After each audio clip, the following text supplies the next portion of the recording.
Good evening, everyone, and welcome to this meeting of the Executive. My name is Councillor Paul Follows, and I'm the Leader of the Council and the Chairman of the Executive. And today, without a Vice Chair, rather menacingly flanked by the Chief Executive and our Head of Legal. Going to item 1, apologies, Fiona. Thank you, Chairman. Apologies this evening from Councillor Peter Clark and Councillor Kika Mirrlees. Thank you very much, Fiona. Members of the Executive, can I have your agreement to to agree the minutes of the 17th of January? Thank you all. Declarations of interest. Fiona, any before the meeting? I understand that you, Councillor Rivers and Councillor Williams, are making a declaration of non-pecuniary interests in relation to item 14, the UK Shared Prosperity Fund report, because Godalming Town Council is a delivery partner in one of the projects. Absolutely. Just to confirm, that's Councillors Williams and Rivers are content with that? My brain will work in a moment. Okay, item 4, questions from members of the public. Fiona? No questions received. Thank you. Item 5, questions from members. None under this item. Thank you very much. Item 6, leader and portfolio holders updates. I'm going to note the length of the agenda and the number of speakers on it today, and I'm not going to be giving any updates. I'm going to hope as many members of the exec follow suit on this occasion, but I will do the rounds just in case, starting with Councillor MacLeod. Thank you, Leader. I'm afraid I have to give one update in view of the recent publicity in the local press and social media about Brightwells House, so I'll confine myself to doing that. Brightwells House is an important listed building in Farnham. It's the centrepiece of the Crest Nicholson development of 30+ retail units and restaurants, a 6-screen cinema and 239 flats. The development, of course, is named after it. It's known as the Brightwells development. The building has been out of use for many years since the Redgrave Theatre was demolished. Crest Nicholson now has planning permission to convert it into a suitable setting for a high-end restaurant. This has to respect the listed building status of Brightwells House. A thorough investigation has now been carried out by Waverley Office into whether or not this is the case. An initial plan has been drawn up on how to resolve any issues that are found. This will be discussed on Thursday at an on-site meeting between Waverley officers and Crest Nicholson. Waverley is the planning authority and has enforcement powers to require developers to remedy any defects in their work, and we will do so in this case. A couple of final comments I'd like to make are, this is just one of the many problems that we've had since we took over the Brightwells development almost 4 years ago. There's 2 other significant problems we're dealing with right now. The administration remains committed to getting the very best out of this scheme for Farnham. This is not by any means entirely within our control, as the retail restaurant side and cinema side is the responsibility of Surrey County Council and Crest Nicholson. But there are some hopeful signs.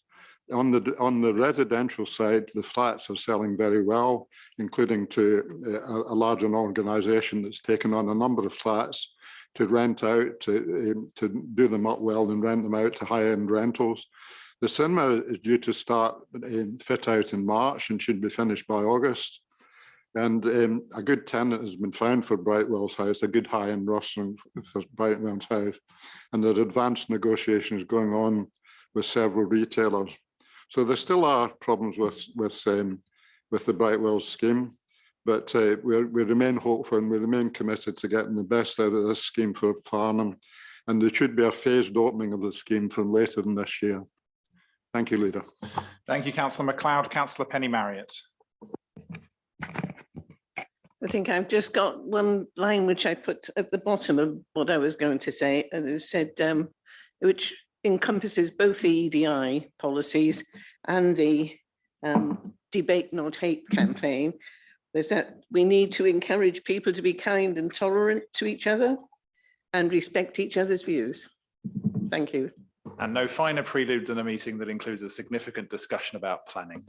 And on that note, Councillor Palmer is not here yet, so Councillor Paul Rivers. Thank you, Leader. Just a quick puff on the hardship fund.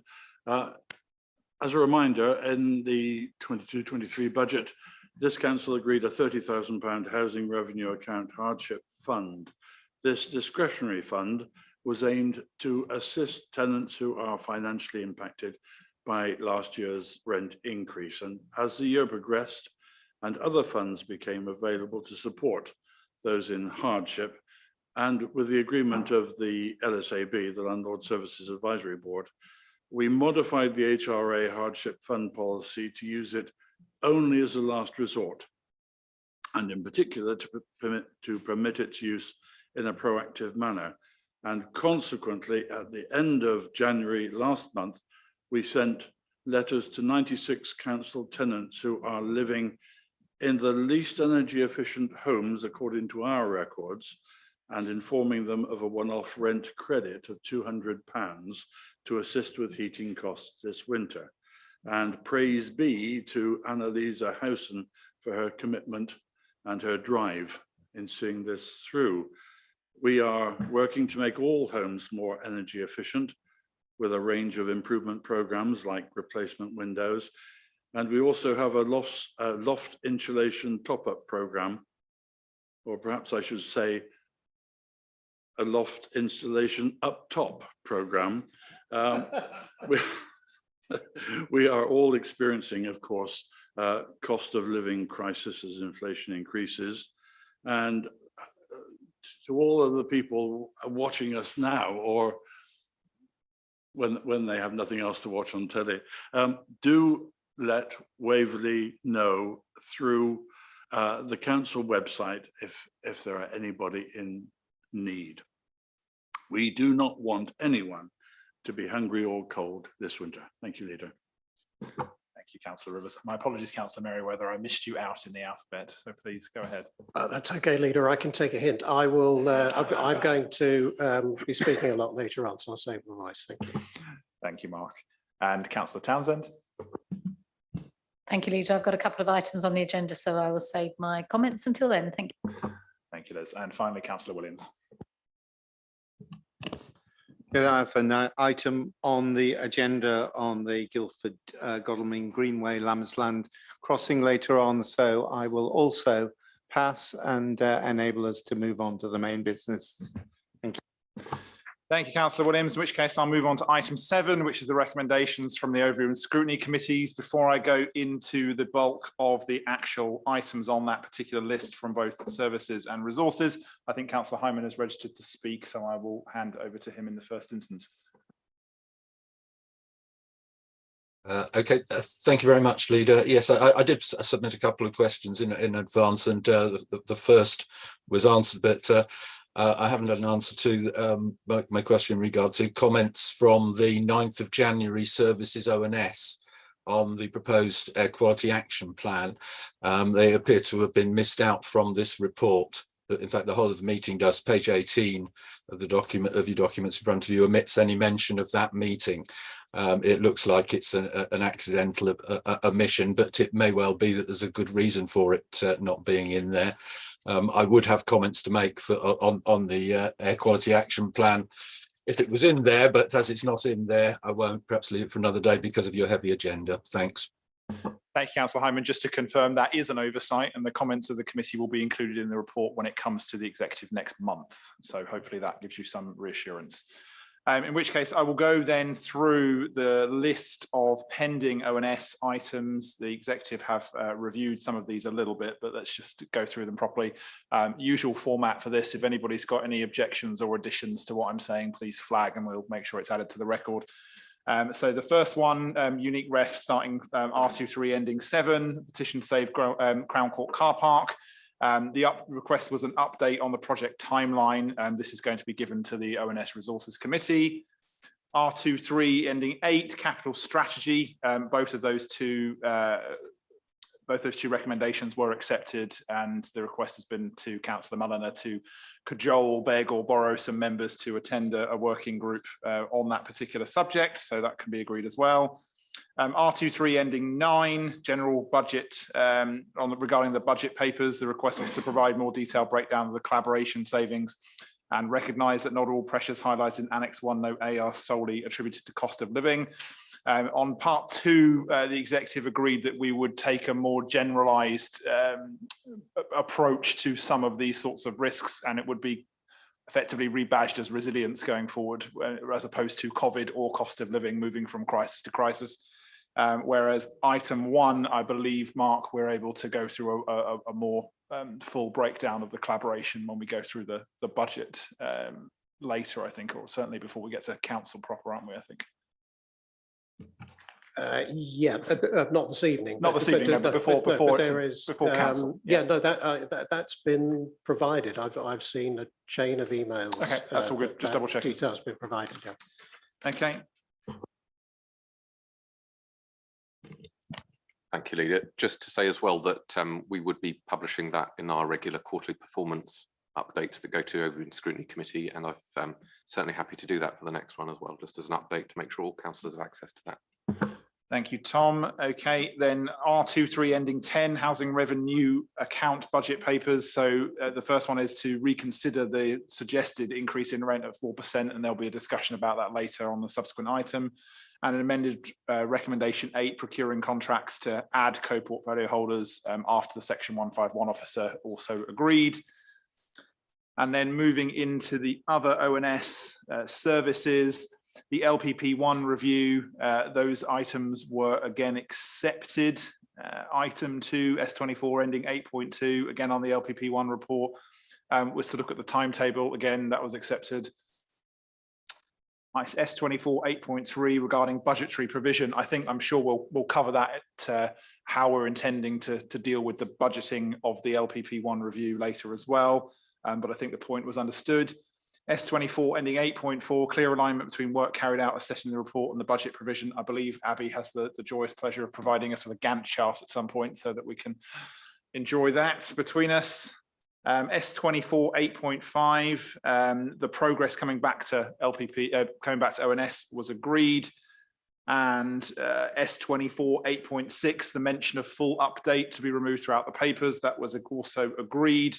And finally, S24 8.7, clarity be given on the governance journey for the update process. And again, that's something that we'll cover tonight, but certainly at the next ONS opportunity. I don't believe there are any other speakers. Just want to confirm with the rest of the executive there's nothing else anybody wants to add or change in terms of accepting those recommendations from ONS. Going once, going twice. Thank you all. In which case, item 8, General Fund Budget 23-24 and Medium Term Financial Plan 23-24 to 26-27. And I have the greatest pleasure to hand this one straight over to Councillor Merriweather. Thank you very much, Leader. So can I refer colleagues to the report on pages 19 to 89 of your packs? Our general fund provides the funding for most of our activities, except most notably our social council housing, which is covered as a separate item later in the agenda this evening. Even pre-COVID, the then limited cost-based inflation was running ahead of our ability to replace the income we were losing from central government. Since then, as well as COVID, we now also face a more structural and perhaps more sustained period of eye-watering cost inflation that will compound that structural gap. We expect cost inflation will add a further £3 million to our cost base next year, making a total of around £4.6 million since before COVID. Inflation is a rate increase, but we also have net activity cost increases for unavoidable and other growth items. And these include a provisional allocation of £330,000 for the beefing up of staffing for our development management team to restructure it following the sustained increase in applications post-COVID, although this is still subject to the confirmation of a business case. And also £150,000 toward the provisional budget for the local plan update, which will be accrued over this and the next 2 years, but should at least be a one-off cost if it crystallizes. In terms of the cost measures and other cost mitigations we expect, both new service savings and the ongoing head of service cost reviews continue to deliver a number of recurring benefits, including, for example, from our new insurance arrangements, which all add up. As we consider necessary future cost increases, we try where possible to contain them to at least one-offs. While we're cautious about savings from the business transformation strategy in 2023-24, as both the new corporate structure settles in and as our office costs inflate along with everything else, further savings from further reviews of both customer services and staff travel are expected from 2024-25. And our collaboration with Guildford is on target to achieve net savings of at least the £700,000 annually as originally projected. Turning to the pressures on our independent income from fees, charges, and other sources. While it's getting harder to distinguish between COVID and the cost of living inflation crises as the underlying cause, our income from sources that were affected by COVID are recovering, but are still below where they were pre-pandemic. Activity-wise, we estimate that we're still £1 million a year down on our pre-COVID car parking income, but expect half of that to return next year with a balance by 2025-26, while this has also been partly offset by the rate changes that we made late in 2021. While our leisure centre fee income is recovering, we're now entering instead a period of transition to a new management contract, which creates a different uncertainty. As a precaution, we're proposing to provide for the possibility that a new contractor may need some temporary revenue support, although we'd expect to recover that through our subsequent management fee from them. In terms of mitigations and measures on the income side, although interest rates will never keep up with inflation, even the low risk rates that we do receive will give us a welcome boost to the tune of £1 million next year compared to this year, although that benefit will decline as inflation falls and interest rates follow. The commercial strategy continues to identify new income sources while restructuring our pricing for our existing services. In the meantime, our annual review of fees and charges, which excludes car parks, does propose general increases in line with inflation where we have that discretion, albeit with some exceptions, including, for example, for Careline. Our asset management strategy has evolved from our property investment strategy for a number of reasons, not least for changes to the Public Works Loan Board lending criteria. We expect our general fund income from our existing assets to increase, not least, for example, as we resolve the extended void at Way Court East. And finally, although also as the report states, we are recognizing that the usage of the garages currently booked through our HRA has also evolved, and that they're no longer primarily dedicated to a housing objective and should be accounted for through the general fund.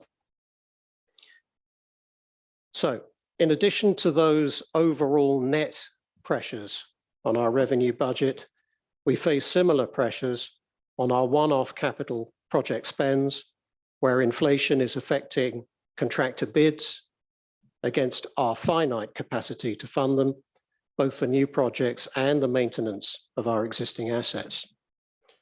We're proposing this year to make a one-off £170,000 increase in the contribution we make to the General Property Maintenance Fund, but the backlog of planned works remains concerning. So while the proposed 23-24 budget is balanced, the medium-term financial plan beyond that continues to show a projected unresolved budget gap. which brings me to the funding we receive from or at the direction of central government other than council tax. In 23-24, we'll suffer a decline in recurring income for New Homes Bonus, and thereafter, we're still threatened with not only the loss of our share of retained business rates, but with the so-called negative revenue support grant, where we'd actually end up a net payer into central government. And while we will receive a funding guarantee grant of £1 million in 23-24, this is a one-off, which barely covers not much more than the loss in New Homes Bonus for just the 1 year, and is despite the nature of inflation being something that once it goes up, tends to stay up.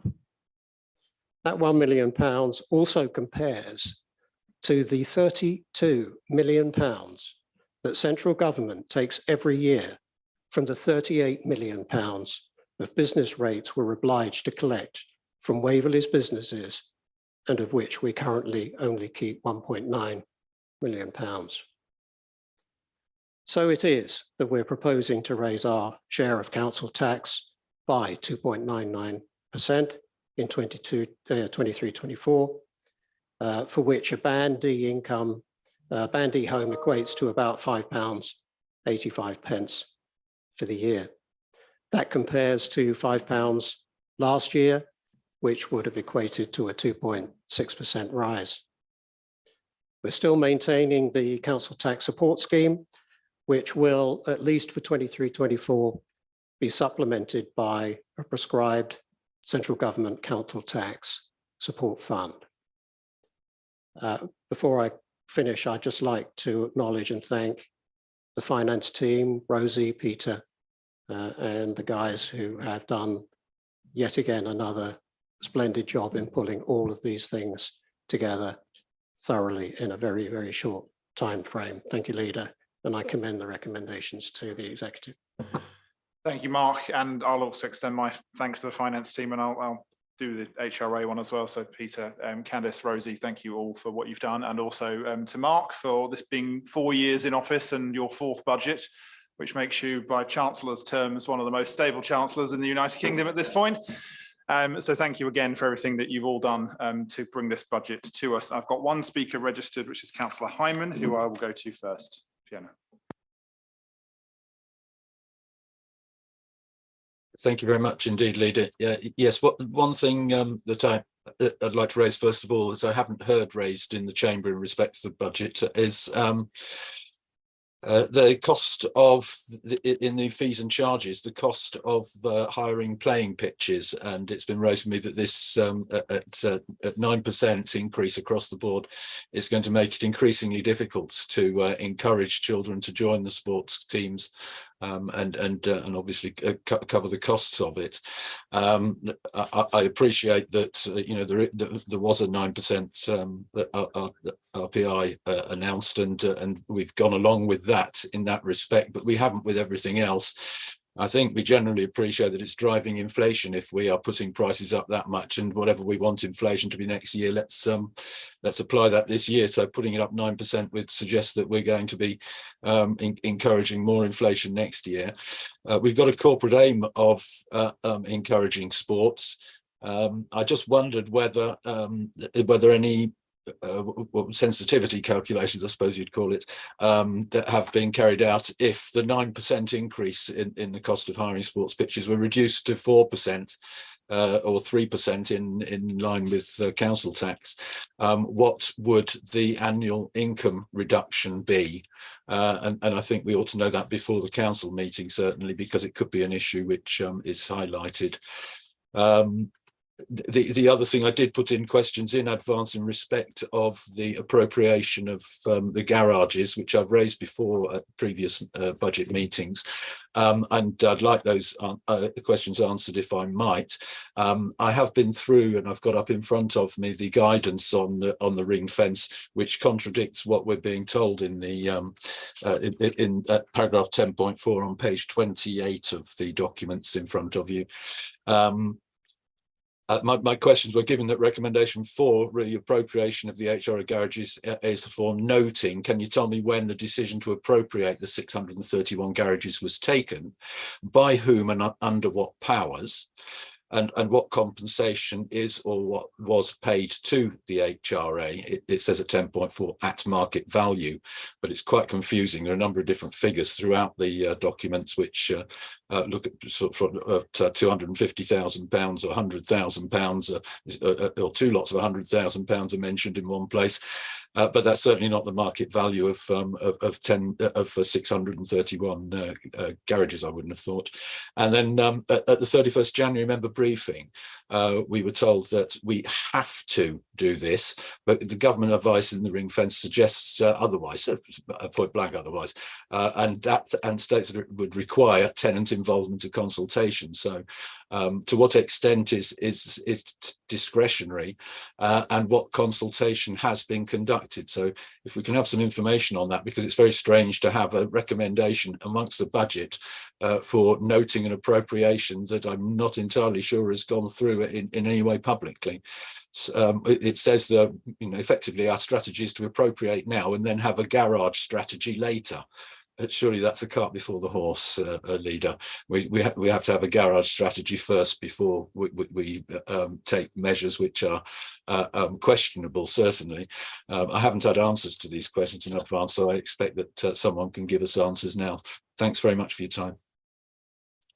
Thank you, Councillor Hyman. I'm going to ask in the first instance, Councillor Merriweather, just to talk about some of the response to that, and probably Councillor Rivers, who you want to talk about the LSAB, I think would be appropriate too. Mark.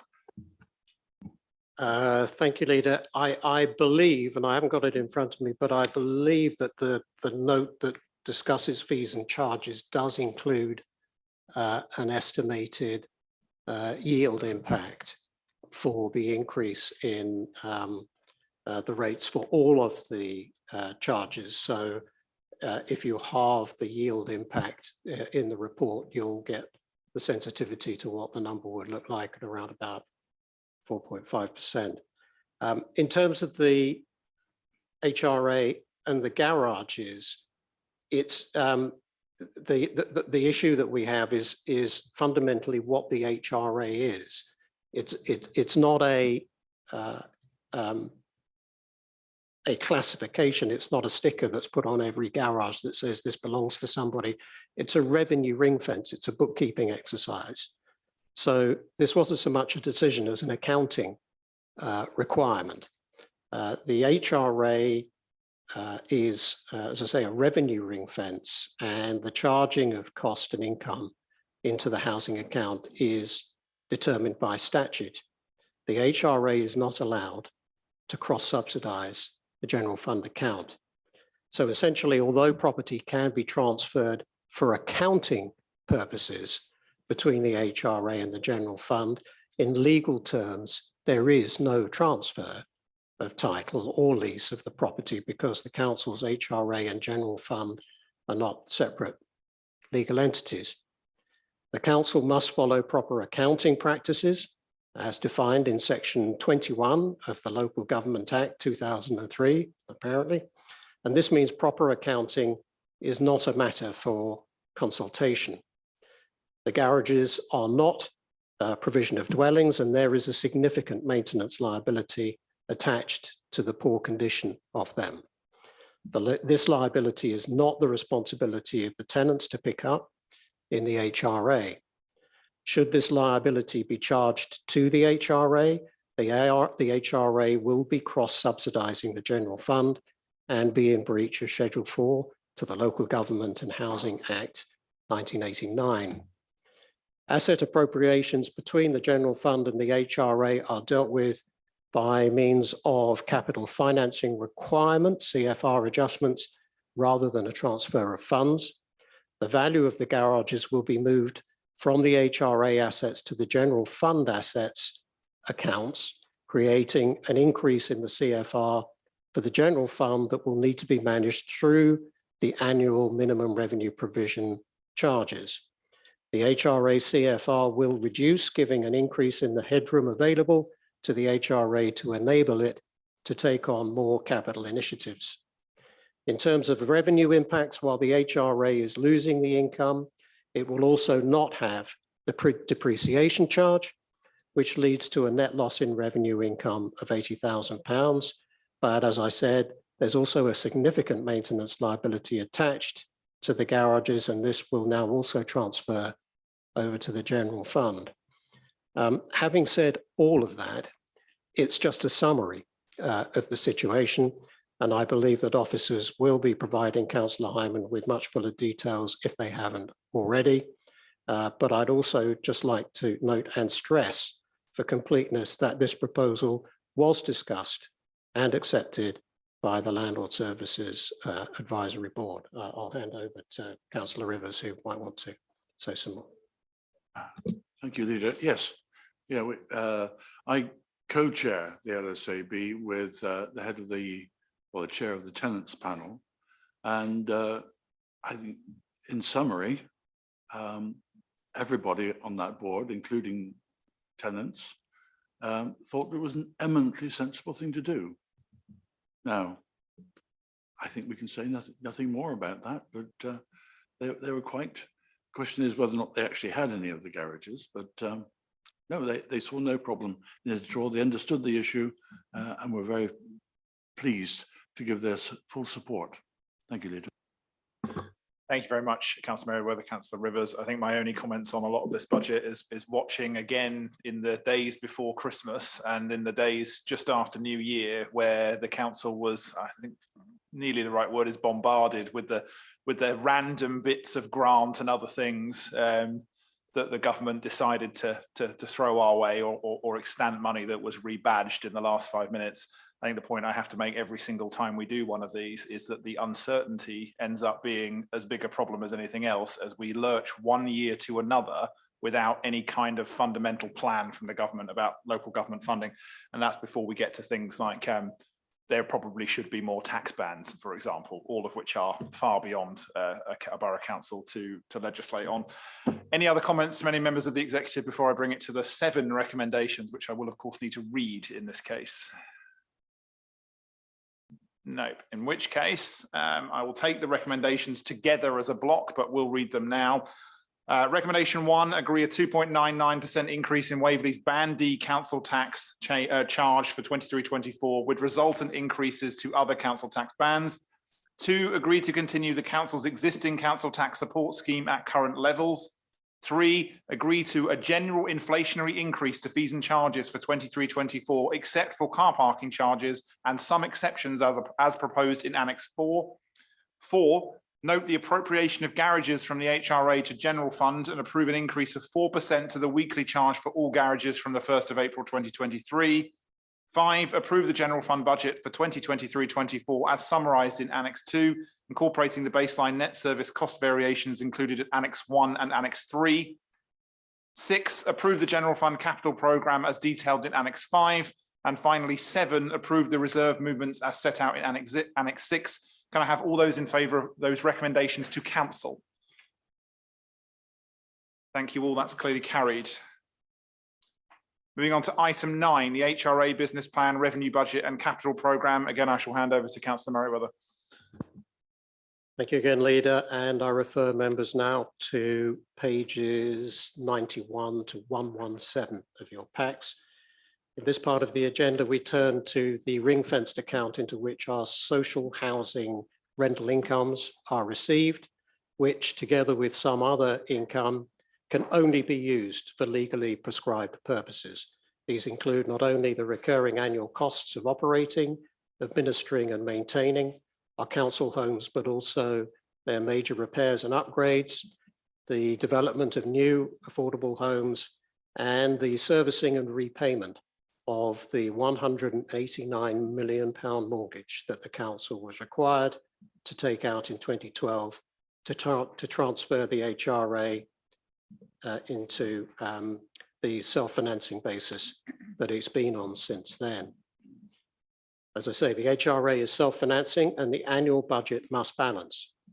We work to a long-range business plan that extends out by a rolling 30-year horizon, but this year's review cycle has been extraordinary on at least 3 counts. First, The impacts of COVID have been transitioning into the impacts of the cost of living and inflation crunch, which is affecting not only our tenants, but also our own ability to provide our landlord services. Second, the pressing need to plan for the improvement of our housing stock to meet not only our own energy efficiency goals, but also those that are being imposed on us by central government. And thirdly, the more distant but still oncoming repayment of the 2012 mortgage by 2040-41, which will release a very significant net permanent improvement in the annual HRA operating account.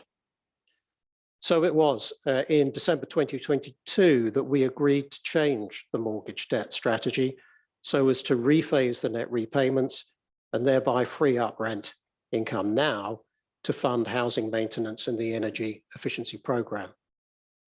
Excluding activity growth, we expect that inflation will increase our costs by around £1.4 million in 23-24.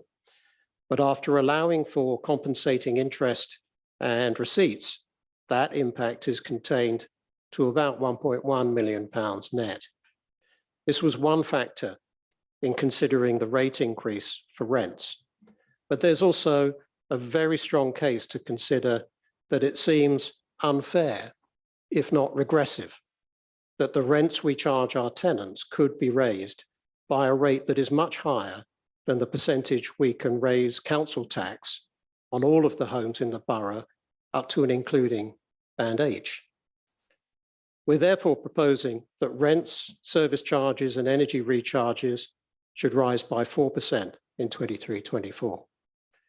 We have considered the opportunity cost of not raising rents and costs by more, up to the maximum allowed, and also the capacity to monitor and adjust rates as the macroeconomic situation resolves.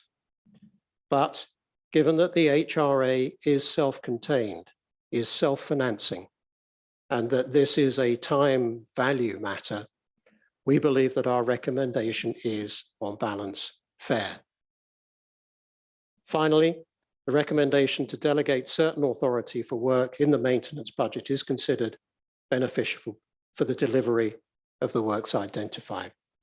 And again, before I conclude, Leader, I'd just like to thank Candice and the team for their part in doing the HRA side of these budgets. Thank you. Back to you. I commend the recommendations. Thank you, Councillor Merriweather. I would also want to thank Candice and the team on that one for managing to just about get me to the point where I feel like I understand vaguely what I'm talking about with the HRA, which I can assure you is an immense achievement. So thank you. I've got Councillor Hyman next to speak. Well, thank you again, Leader. Yes, I wasn't going to speak on this, but I did notice one thing, but it actually gives me time, which I didn't under the last item, to so that I do appreciate the amount of work that goes into trying to balance the books and how difficult it is, particularly with the timing of the government's announcements, or always far too late for us to be able to have a lot of time to plan things and work things out. So I am very grateful for all the work that's being done on trying to get together a balanced budget, and it's no easier with the HRA than it is for the general fund, I'm quite sure.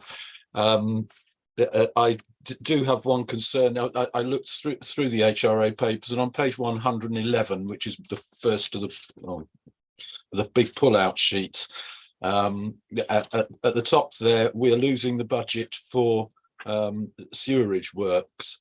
There's currently money spent, but there isn't any, and I just wondered whether that was going to be covered in some other way, because surely we're not going to be not doing any sewerage works ever again in the future. Basically, I was just looking at the things that we're losing here, where money isn't going to be spent. Carbon monoxide alarms, those are being fitted at the moment, so I understand why we won't need to do that in future years until perhaps 10 years, and they need replacement batteries, and then will be changed. There's stock condition survey. Concerned about that because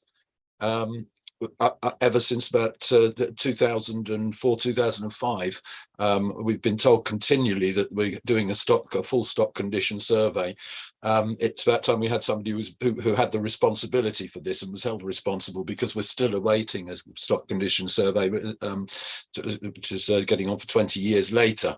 And I am concerned that we can't really plan and do our works properly without having a proper survey to base it upon and then keep that updated so that we and our contractors know what the situation is on each of our properties. We do need that database, and I'm just very worried that we've got no budget for it in the future.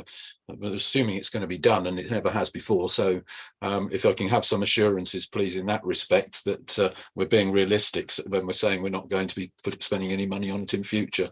Other than that, I fully agree with the and fully support the recommendations that are in front of members here. I don't have any problem with that, but just those couple of issues. Thanks very much. Thank you, Councillor Hyman. I believe the sewerage aspect was moved into the more general works that's within the budget. I might have to look to Candice for that particular one. Candice? Yeah, so this budget is just a capital element for some specific large scale works that need to be done, but there is a revenue budget that's for ongoing servicing and small repairs. Thank you. And just in terms of the stock condition survey, I know Councillor Rivers will probably cover it more thoroughly in a moment, but I mean, I would not assume, Councillor Hyman, that the fact that the stock condition survey, the general one, has not been conducted, do not assume that we know nothing about our properties as a result of that. Our officers spend a great deal of time liaising with the tenants that are in them and dealing with the properties in a general way as part of the work that they do. So don't please assume that we know nothing about our properties just because that survey hasn't been conducted yet. But Councillor Rivers, I imagine you'll want to weigh in on that one. Thank you, Leader. Yes, Councillor Hyman, Leader is absolutely correct. We do firstly know where our properties are, and we have excellent data that needs to be refreshed over the next year or two, and that's what we're doing. We've done quite a lot of analysis with existing data to tenants' benefits. I spoke about that earlier today. So we know, for instance, those properties that are not so good at retaining heat, and we've dealt with that in a rather not novel way. I don't know if Andrew Smith would like to add something. I think he would. Thank you very much. Thank you very much, Councillor Rivers, and also Leader. Yes, I can reassure Councillor Hyman that tenders have come in for the organisation that is going to carry out the stock condition survey. We have a preferred contractor for that now, and that's going all through the necessary due diligence. This is a major exercise. We do have data on our stock that's been collected by our inspectors and surveyors over the years, but this is a major piece of work. Certainly the largest that I've seen since I've been working for Waverley, primarily as well to inform our climate change agenda and moving forward to zero carbon towards 2030. So I can reassure Councillor Hyman that yes, there is, and there is also money in the budget for this that Candice will no doubt reassure us on. But it is a big exercise and we're getting on with it.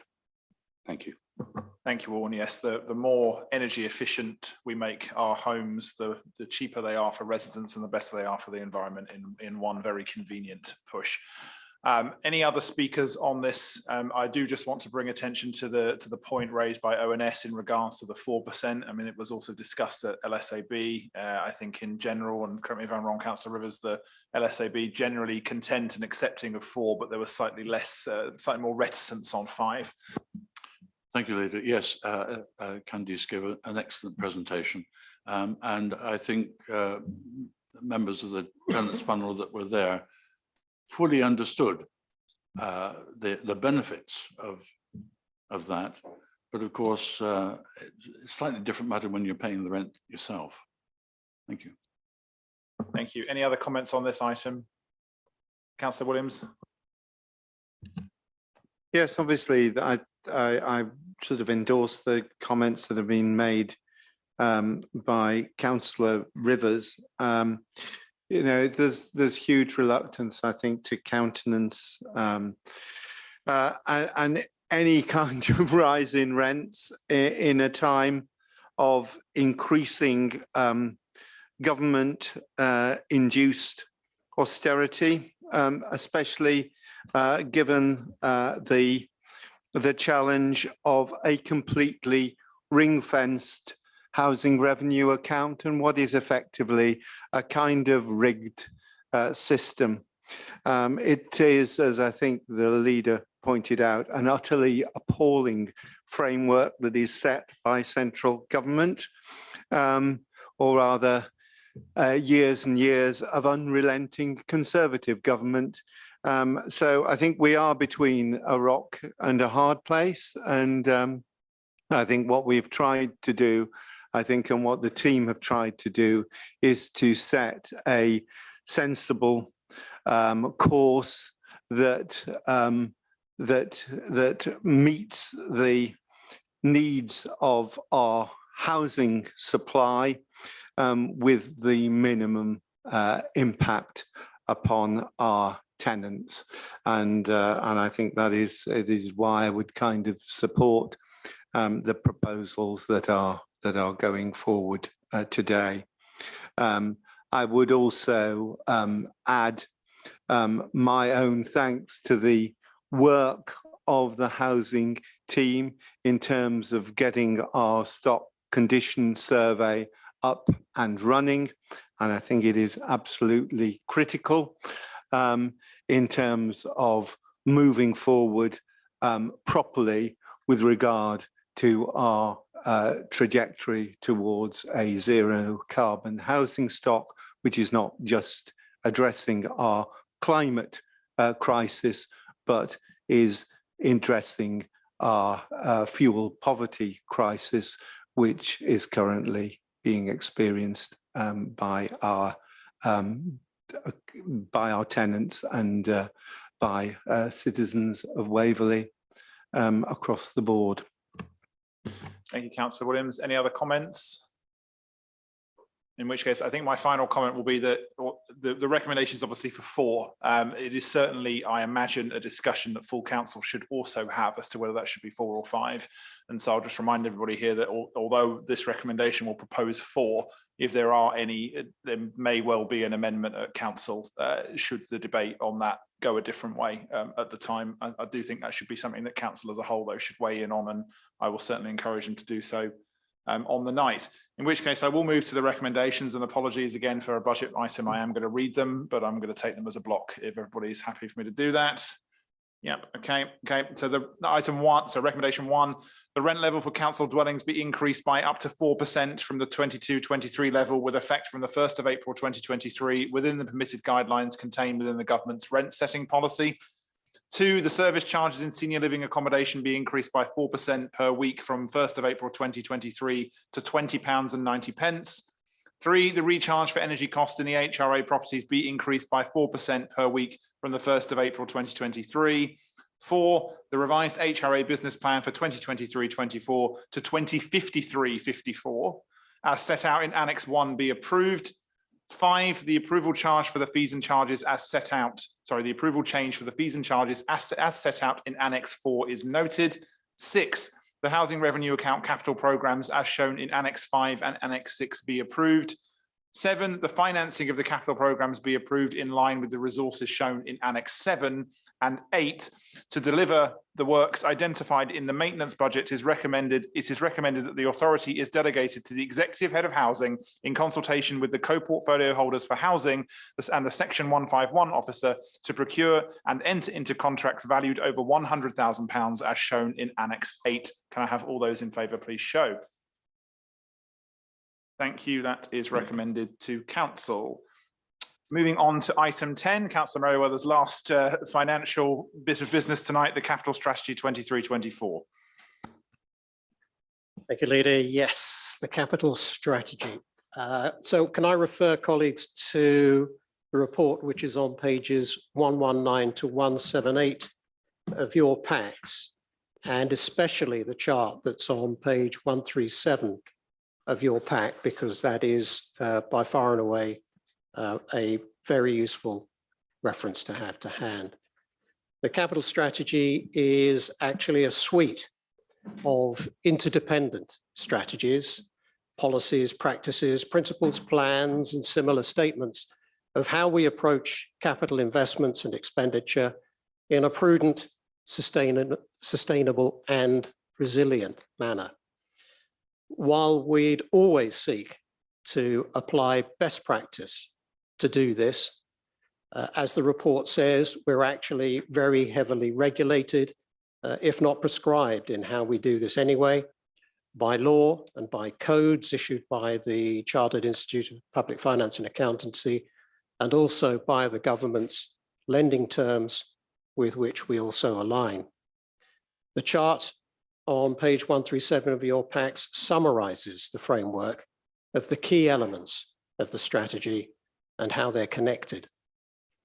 The capital strategy itself describes not only the key elements of the strategy, but equally importantly, how the strategy dovetails into our corporate strategy, our corporate priorities and our ambitions, and also into both our HRA business plan and our general fund medium-term financial plan.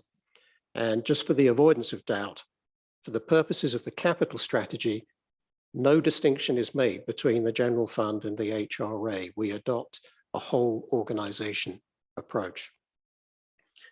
In general terms, the themes covered by the capital strategy suite are the governance of capital expenditure, the management of debt, borrowing, and treasury transactions, the approach to making investments for service or commercial purposes, the governance of other long-term liabilities, and the importance of appropriate knowledge and skills for executing the strategy. In line with the codes with which we comply, there are two branches of the overall strategy. The first is the treasury strategy, and the other are the non-treasury management strategies that cover the management of our non-financial capital transactions and assets. I don't intend to rehearse all of the detailed elements here and now. You'll be pleased to hear. And members with any questions can refer them always to me or to the officers. But I would just like to draw your attention to the 5-year values being recommended as they are presented in the 10 prudential indicators contained in the Treasury Management Strategy between pages 144 and 158 of your packs, and specifically in that regard to the estimated total capital expenditure for the general fund, which is contained in Prudential Indicator 1, which only includes expenditure that's either already committed or approved, but not some of the projects that are possible, but not yet sufficiently advanced to be included. These would include, just as one example, the Cranley Leisure Centre project, which is still progressing. And then to the Prudential Indicators 4 and 5, which deal with the authorized limits for external debt, which do continue to recognize that while we have this portfolio of projects in a pipeline, of which some will need external debt funding as and when they advance. And you'll recall that the general fund limit was originally set at its current level some years ago to recognize the investment that would have been made to execute the old Budget Strategy Working Group's investment property plans before the changes by the Public Works Loan Board intervened. The projects coming through now, which are PWLB compliant, are of the same quantum, and so those limits have not been changed. Finally, I'd just like to remark that the recommendation for the renewal of the delegated authority is considered necessary in order for the council simply to participate in the market on an equal footing with others. Thank you, Leader. Can I thank Vicky Basley and the team for all of their hard work in pulling these strategies together, and I commend the recommendations to the executive. Thank you. Thank you, Councillor Merriweather. There are no registered speakers, so just a quick question from me to anybody, possibly you. The £10 million figure that hasn't changed for a number of years, has it? Oh, crikey. Which £10 million?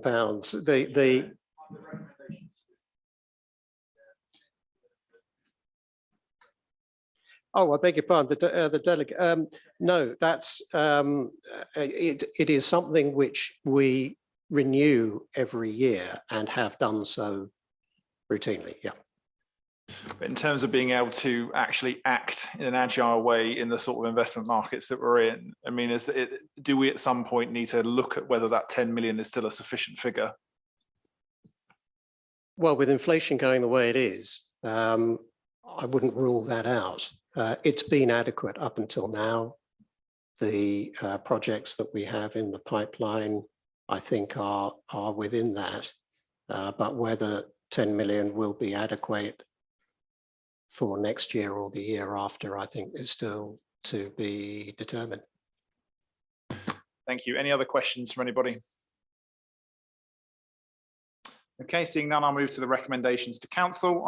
Recommendation 1, that the 5-year capital strategy for 23-28, incorporating the Treasury Management Strategy, prudential indicators and asset investment strategy is approved. 2, that full council delegate authority to the executive for the financial year 23-24, subject to a positive recommendation from the Asset Investment Advisory Board and agreement from the Chief Executive and Strategic Director. Can I just double check, should that be joint Chief Executive in this case, just make sure we've got the roles correct? It's fine as it is, okay. 2A, to bid, negotiate and complete on property acquisitions and investment in land and buildings with a total individual cost of up to £10 million, subject to the decision fully satisfying all criteria and process requirements set out in this strategy. And B, to determine a funding strategy for the acquisition or investment in line with Treasury Management Strategy. And C, to appoint advisors and undertake appropriate due diligence for each property acquisition and investment proposal as necessary. And finally, D, to complete the legal matters and signing of contracts to execute the transactions referred to above. Can I have all those in favour of those recommendations to council? Thank you all. Give me one moment. Item 11, the council pay policy statement. As I'm sure you're all aware, after the 4th time of doing this, the Localism Act 2011, section 39 requires us to have such a policy and not to deviate from it. The one other element I'm going to highlight here is that there has been some deliberate attempt to harmonise this pay policy statement with Guildford, and there is a table outlined in part 1.2 which highlights where things in Guildford mean different things at Waverley and vice versa, so that we can all start to get our head around these sorts of policies. I have one speaker on the item, which is Councillor Hyman.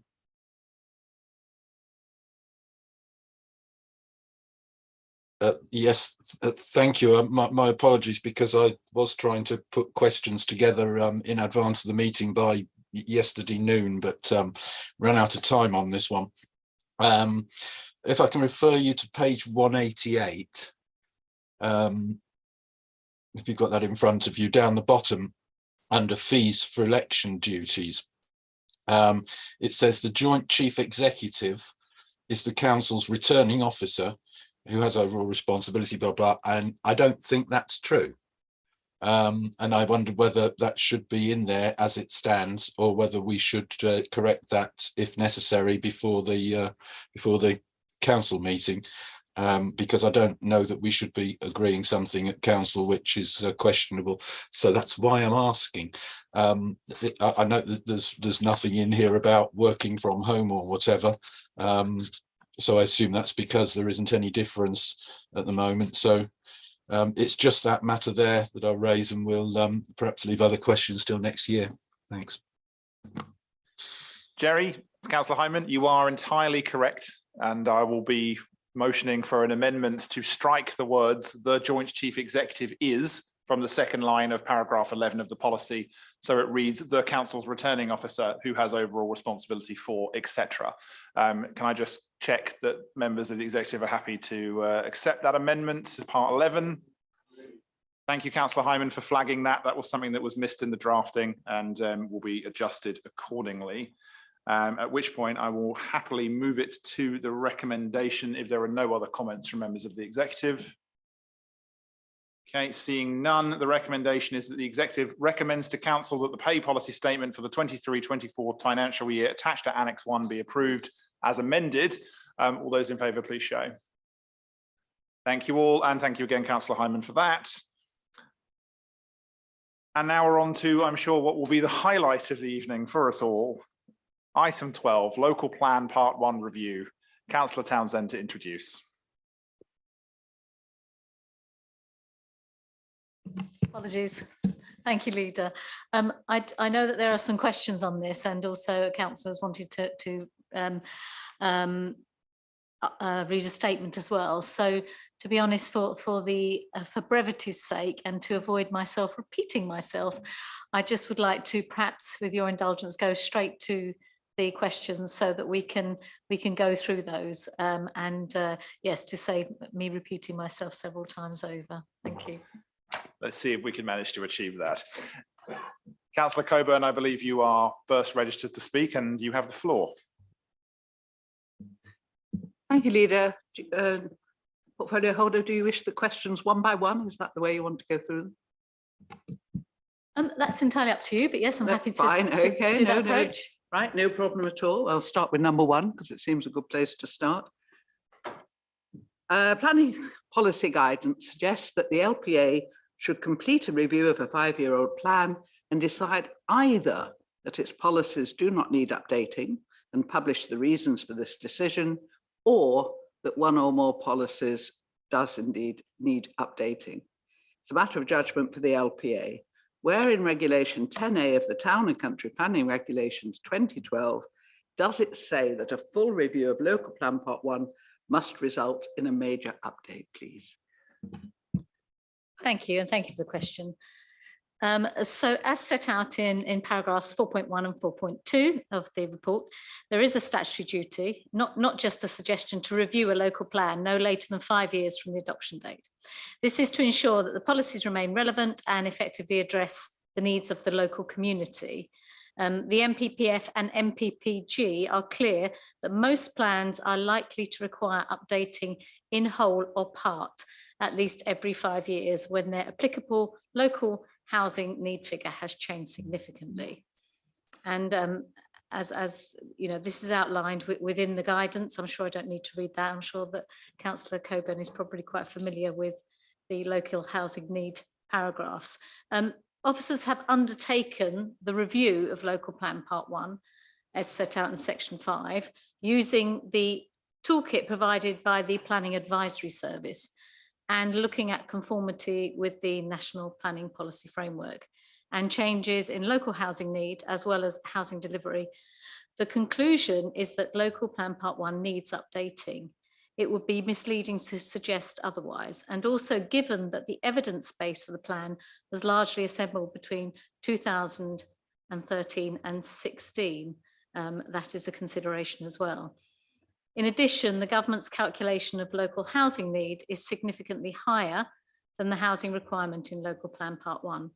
However, as is clearly laid out in point 5.10 of the report, it would be wrong to assume at this stage that the Local Plan Part 1 annual housing requirement is incorrect, or that a similar number would be unlikely to form the basis of an updated plan. And I must stress again that the extent of the update has not been decided and will be based on robust evidence that will stand up to scrutiny and examination.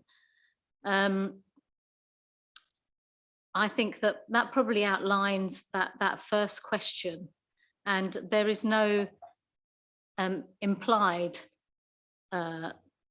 comment that says that a full review will result in a major update. That is to be decided. That report will come. It's already been, obviously, it's been discussed by ONS. The scope and timescale of the plan will come back to ONS for their consideration and recommendations before then travelling to executive and full council to agree as I said, the scope and timescale for the update. Thank you. Councillor Coburn. Am I allowed to just come back on that one? Have I got to move straight on to number 2? Considering the nature of the subject, I'm going to allow a limited comeback on this. Limited. Just Right. don't go crazy with this. No. I promise I won't go crazy. No, the point I wanted to make was that the targets, as we know, are advisory, and we also know that we can actually argue that our borough now is more constrained than it was, or put it this way, the rules have changed. So I really don't think the numbers on housing, absolutely stack up in quite the way that Councillor Townsend has just said. But Can I come back on that, please, Leader? Yeah. Thank you. I wasn't implying that the numbers stacked up. What I was saying was that the numbers need to be evidence-based, and that evidence on any constraints or special circumstances that exist in the borough has not been established and would need to be established in order to provide that evidence base to challenge any higher housing need. Thank you. So I've got to, right. Your second question now, Councillor Yes, I was Coburn. going to say, I won't prolong that, but think of Reigate and Banstead and Woking. The portfolio holder very rudely shouted me down at the ONS meeting for stating that the papers before us clearly indicated that the core strategy in Local Plan Part 1 should be torn up, sending all neighbourhood plans back to the drawing board. Please could she explain how modifying aspects of the core strategy, such as the key policies SP2 and ALH1, does not effectively change the essence of that strategy? And how can that not render all the documents created to deliver that original strategy immediately out of date? Councillor Townsend. I still maintain it's a ridiculous statement to say that Local Plan Part 1 is not being taught, that Local Plan Part 1 is being torn up and the neighbourhood plans are being sent back to the drawing board. That is clearly not the case. And as I explained in my answer to my previous question, the ongoing review process of local plans is a legal requirement, and whether a plan needs updating or not requires the council to provide a robust argument that will stand up to challenge. And as I've said on numerous occasions, the extent of the update will be evidence-based, and the scope and the timeline is yet to be decided and will be presented to ONS for their scrutiny before coming to executive and full council. I would also like to highlight that should we not update the plan and ignore changes in planning policy, as well as the standard method for calculating housing need, this decision will also come under extensive examination by developers and no doubt repeated challenges by them. If only one appeal was to be successful on these grounds of our decision not to update, the floodgates would be opened for speculative development across the borough. And with regards to Reigate and Banstead, that is a completely different situation. They provide a robust evidence base why they did not have to meet local housing need, and their housing delivery has been between 121 and 150% of recent years. So you cannot compare apples and pears. Whilst evidence is being gathered for an update, the statutory development plan, including Local Plan Part 1, Local Plan Part 2 and neighbourhood plans, will remain the starting point for planning decisions. As highlighted in the report at 1.5, the local plan and neighbourhood plans are considered to provide an up-to-date development plan for the purpose of decision-making while an updated plan is brought forward. Based on the evidence, and once that is gathered and not before, should SP2 and LAH1 require updating, this would likely impact on neighbourhood plans. However, in a plan-led system, development plans have to be kept up to date, and this would not be a defendable reason in itself not to update Local Plan Part 1. Councillor Coburn. Yes, if I could just come back briefly on that, because we use the word evidence. In fact, you only need to have reasons for your decision if you decide not to update. You don't need your evidence. This has the presupposition in all of the papers that came to ONS just went on and on about a full plan, a full update to the plan, which we took out, as you know. But, you know, the whole time we are being told this has got to have 2-3 years of evidence base. And I'm just saying that I don't believe that's true. I also don't believe that the documents will carry no weight. And until I see a Casey's report on that convinces me that our strategy will carry weight, even when we're reviewing it, then I shall stop saying that you're tearing up neighbourhood plans. But until then, and I must say, ridiculous is slightly more polite than rubbish, but not a great deal, Councillor Townsend. I didn't say rubbish anyway. But anyway, I would say ridiculous. I would say that the report had a couple of mentions of a full update using the past language. However, those couple of mentions have been taken out, and it was clear, very, very clearly made to the ONS and accepted by the chairman of the ONS that the scope, scale and timeline for the update had not yet been agreed and would not be agreed until the evidence, or as you say, reasons for those, which have to be evidence-based, you can't just have a reason out of thin air, are presented for scrutiny. So I would come back on that, but equally, you know, the idea of a review and an update of a local plan causing disadvantage to your neighbourhood plans, the update process is built into the planning process, and the planning process is decided by government, not by this council. So if there is any disadvantage, that is part of the planning process, not part of the process that this council is undertaking.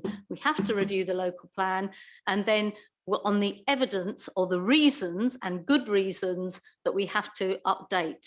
And during that phase, during that update process, as I have said, the development plan and the neighbourhood plans still remain as the decision-making basis and have not been torn up. Your next question, Councillor Coburn. Right, thank you. Yes, number 3. Why was the option of a light touch, I've used the word review, but I mean update at this point, in the light of the imminent adoption of the long-awaited Local Plan Part 2, the recent adoption of several SPDs, the number of outstanding planning permissions, our improving housing delivery, not even mentioned in the papers that went to ONS?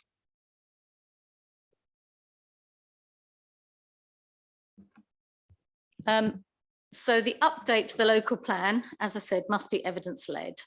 This council has tried previously to avoid the local plan evidence-led process. In 2013, the previous administration tried unsuccessfully, and despite overwhelming evidence to the contrary, to progress with the plan based on housing numbers which they were repeatedly advised would not be accepted by the examiner. What happened then was that the plan was immediately thrown out, and it would not be for another 5 years this borough would have a local plan in place, leaving the entire borough exposed to speculative development during that time. The final housing number that was allocated in Local Plan Part 1 of 590 dwellings per annum was not challenged, unlike Reigate and Banstead, and no evidence was provided to justify a lower number. It was then promised that Local Plan Part 2 would then progress quickly, which would help to strengthen the existing policies in Local Plan Part 1 and would also protect us with a 5-year housing land supply. What happened was yet again an error of judgment by the previous administration when Local Plan Part 2 was thrown away the day before it was due to be adopted because they couldn't sort out internal arguments over allocated sites in Hazelmere, leaving this borough yet again exposed to speculative development, and the legacy of that decision-making has contributed to the position we find ourselves in today. This administration does not intend to repeat the mistakes of the past. We may not like the planning system, and we may want and hope to be able to make fundamental changes to this system in the future. However, what is clear is that trying to ignore the evidence from this borough and the clear process that a plan-led system should follow will open and has opened this borough and our residents to continued speculative development. The review process undertaken by officers follows national planning practice guidance and utilises the recommended PAS toolkit. It suggests that on first inspection, some policies in Local Plan Part 1 are likely to need some form of updating. Using the terminology of the PAS toolkit, this was described in the ONS report as likely to involve a full rather than partial update. However, it is clear that there are several points of scale between those two final outcomes. And currently, as I have said, the scope and timeline of the update is yet to be developed and agreed.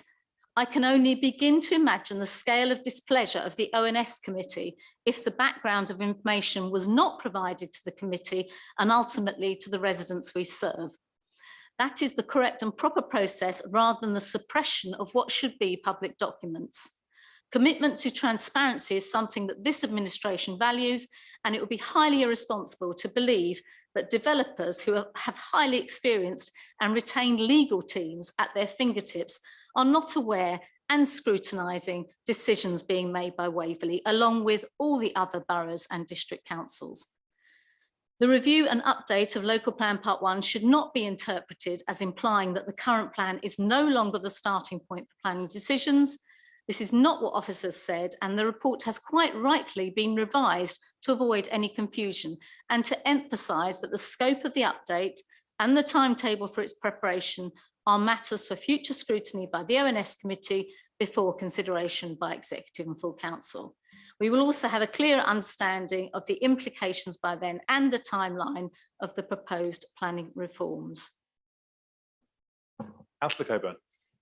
Well, Sorry, thank you Liz. very much indeed for the history lesson. Liz, your microphone is on, sorry. Sorry, thank you for the history lesson. And I hadn't realised it was the government's fault that we didn't have a 5-year housing plan for the last 4 years. I rather thought it was the administration's, but there you go. I haven't had an answer to my question. I've had a rant and I've been told off again, but I did actually ask that why was the option not put forward, and it wasn't put forward. The option of a light touch update was not put forward in the papers. Excuse me, Councillor Coburn, I have addressed that in my answer. There is no agreement yet on the scope, scale or timeline of much, or assume that it is going to involve every single policy. That is yet to come forward. And as I have said to ONS and to Executive and to full council, that is the answer.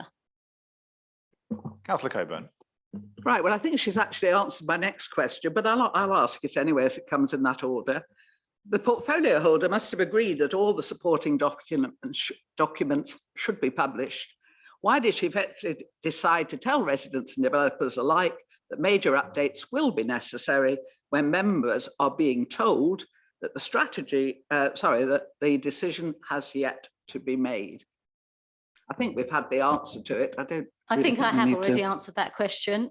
However, what I would say is that there has been no decision about the update process or the scale and scope of that process. And Councillor Coburn. Yeah, the decision is, of course, to bat it into the long grass for the next 2-3 months. I mean, that's what eventually will happen to it if we agree to the wording. Will you stop interrupting me, Councillor Townsend? It's very annoying, whatever you're saying. Can I ask everybody just to remember that this is a committee of the executive, and although you have a right to speak, it is through me. And so please, everybody just keep it in order. Councillor Townsend. I'm quite happy for Councillor Coburn to go on to her next question. However, you know, introducing other topics and other questions wouldn't be pertinent at this particular moment in time. Councillor Coburn, your question. Yes, I have no intention of adding anything. The proposed wording in the MPPF consultation suggests that when the housing requirement in adopted strategic policies become more than 5 years old, LPAs should identify and update annually a supply of specific deliverable sites, sufficient to provide a minimum of 5 years' worth of housing. What is the role of Local Plan Part 2 in the development plan if it is not to provide the available and deliverable sites to enable the strategy in Local Plan Part 1 to be delivered? A key role for Local Plan Part 2 is to bring forward the required additional sites for housing, and its adoption should assist the council in achieving a 5-year housing land supply. However, the overall strategic housing requirement is set out in Local Plan Part 1, which is 5 years old this month. There is no option but to review Local Plan Part 1, and the scope and timeline of the update will be scrutinised by ONS before consideration and agreement by Executive and full council. I would also draw your attention to point 4.1 and 4.2 in the report. Thank you. Councillor Coburn, I forget how many questions you've been through, but I think you've got at least one. Are you done? No, oh no, certainly not. No, I'm sure you won't be done today anyway. 5, but I do have 6. Indeed, go ahead. So I'll finish with the last one. Many of us have fought for years to get decision-making to be genuinely plan-led.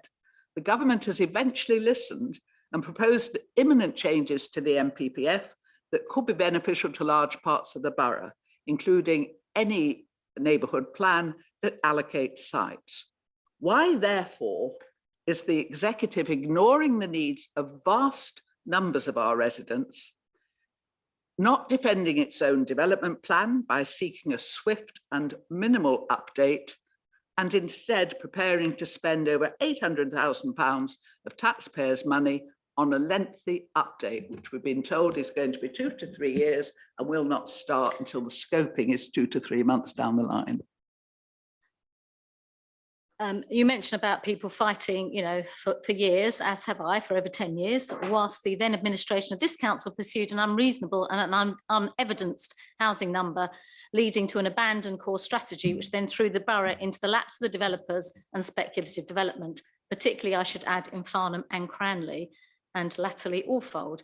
We will be making representations on the government's planning reforms to maintain that Waverley should benefit from any positive changes proposed. However, delaying action has never worked well for this borough, and we must work with the planning system as it currently stands.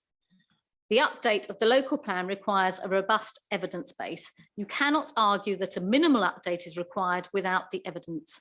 You would simply expose this council to one legal challenge after another. We are more than aware of the changes to planning policy being proposed by the government, and that is exactly why we are working to ensure that we have started gathering the evidence required to defend or update our policies, and that we can hit the ground running once the updates to the NPPF and the Levelling Up and Regeneration Bill are published.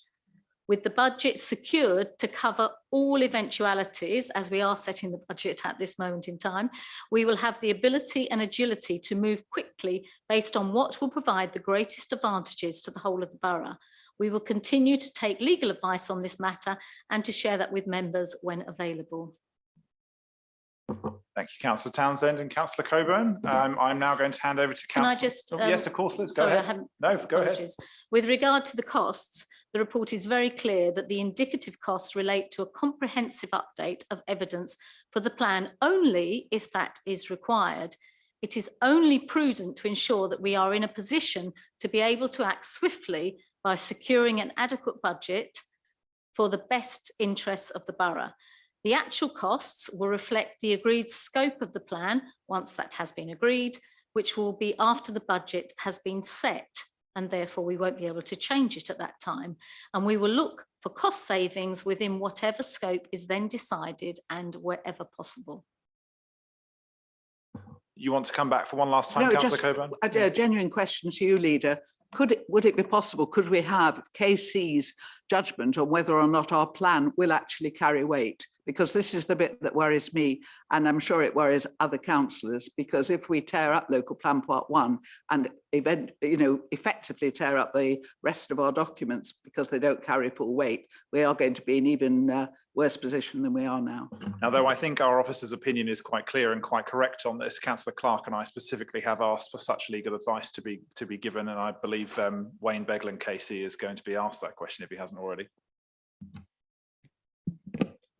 We have been taking legal advice throughout this process, and we have shared some of that legal advice or shared that legal advice to date with the councillors. However, within the report, it is clearly states that the development plan, we can use emotive language about, it's going to tear it up. It clearly states within the report that the development plan will remain the starting point, and the neighbourhood plans will remain the starting point for decision making, whilst any update, whatever scale to be decided, is taking place. Thank you, Councillor Townsend. Just to amend my previous statement, the Chief Executive has just reminded me that Mr. Beglan isn't a KC, so we will seek appropriately qualified opinion. I will change my remarks slightly there. Right, now I will hand over to Councillor Beeman. Thank you very much. First of all, I'd like to say that I welcome the fact that the Executive has accepted the recommendations of the Services Overview and Scrutiny Committee without any changes. Having said that, as we've already heard, the scale of any update remains undetermined. For most of Waverley, a full update might have few material consequences, but for Farnham, this could not come at a worse time. At a full council meeting of Farnham Town Council held on the 26th of January, the following motion was passed unanimously without any votes against or abstentions.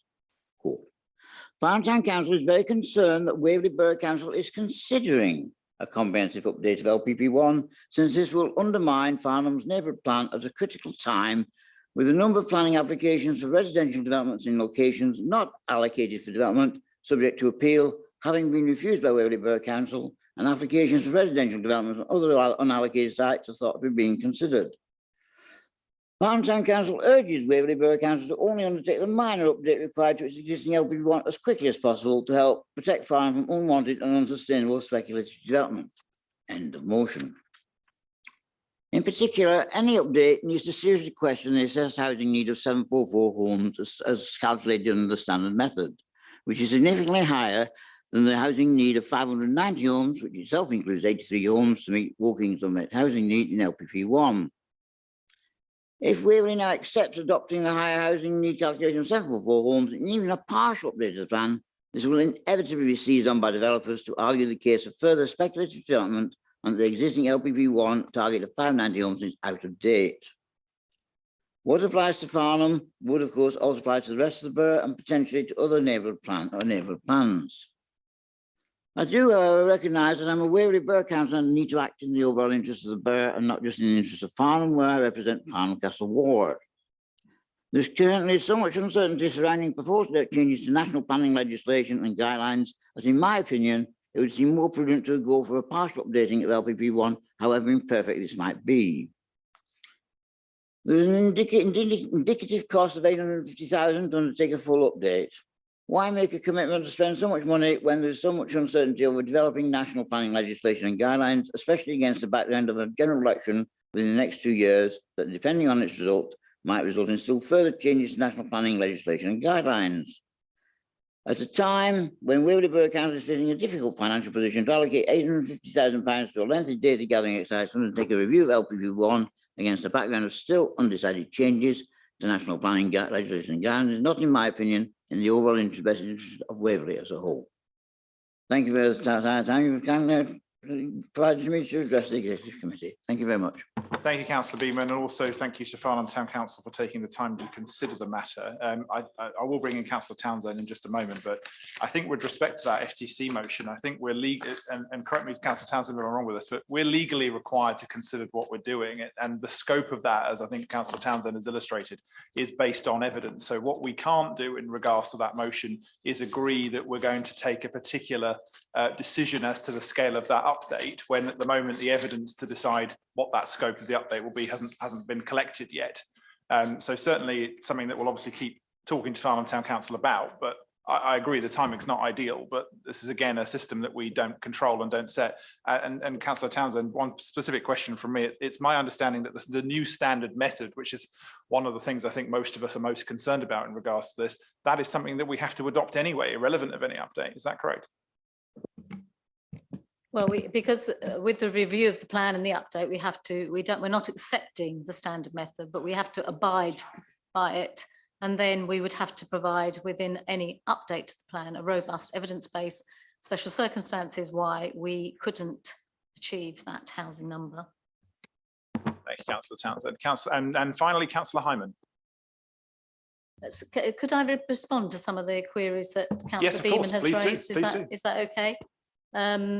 I know it is a statement, but you know, there are some points perhaps, you know, that I could perhaps try to clarify.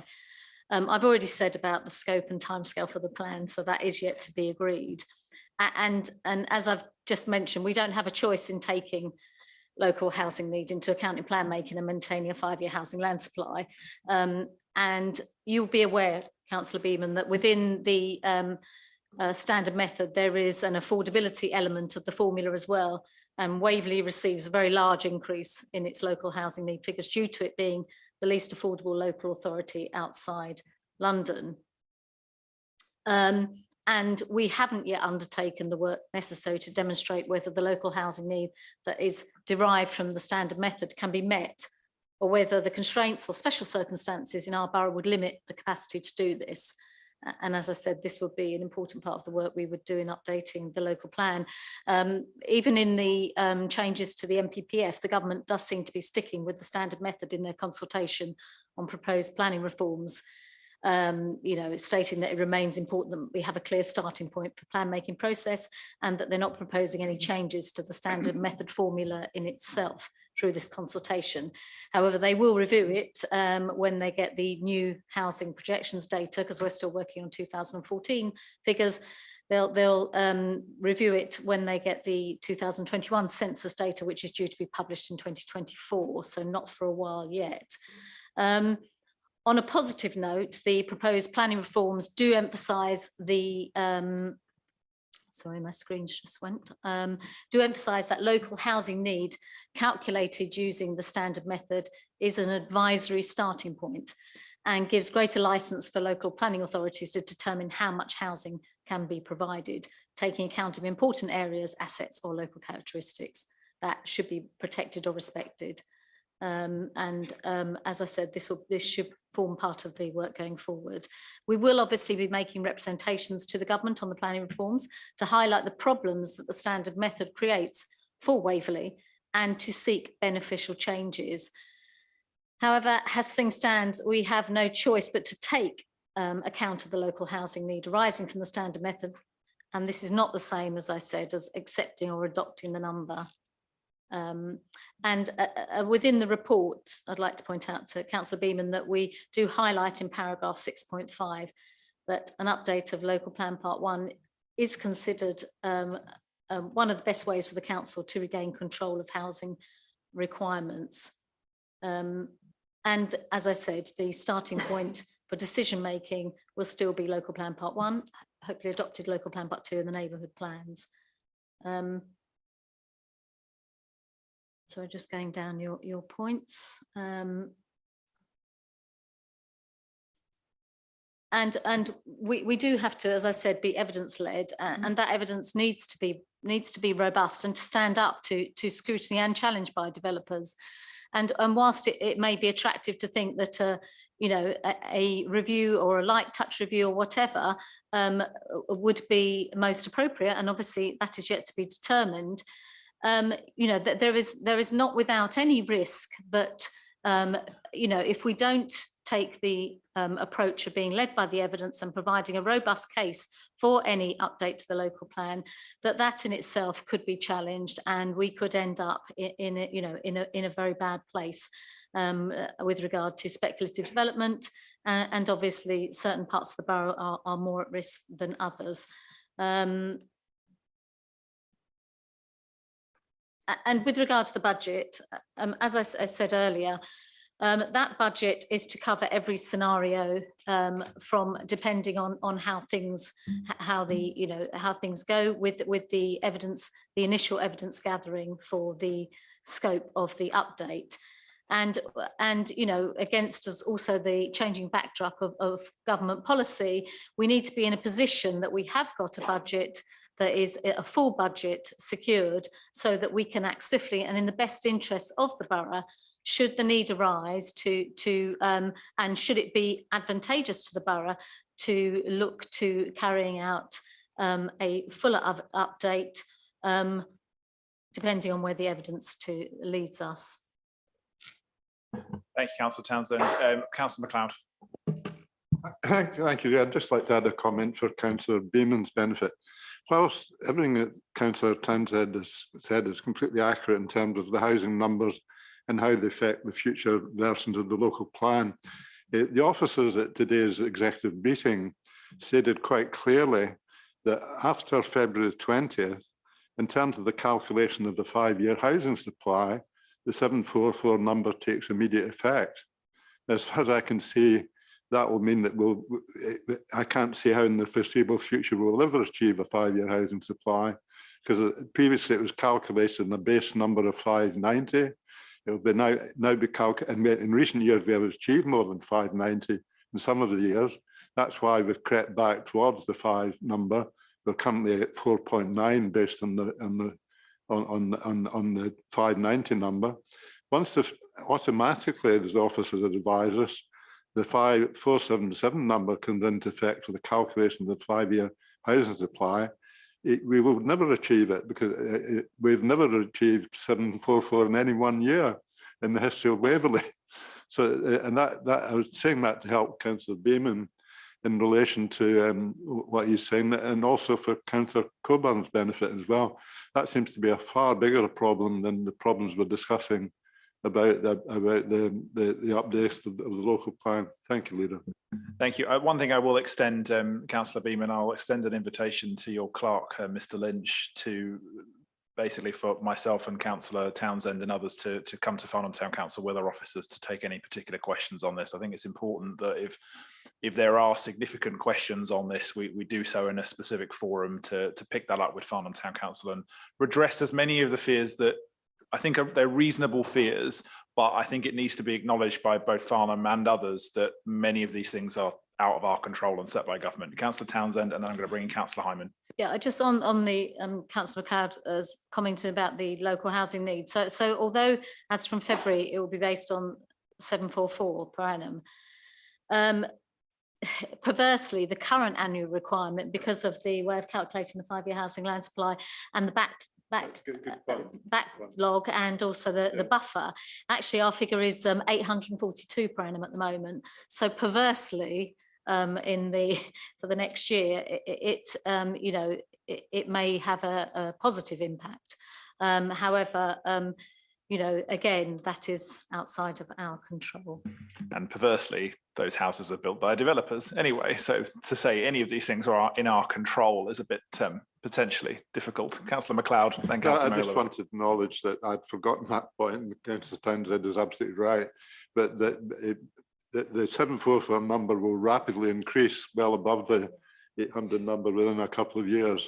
So my overall point is still correct, but Councillor Townsend is absolutely right. In the first year or 2 years, it'd probably actually be better. Thank you for correct. Yes, the bad is coming, but possibly not as soon as we all think. I'll go to Councillor Hyman as he's registered to speak, and then I'll come back to Councillor Merriweather.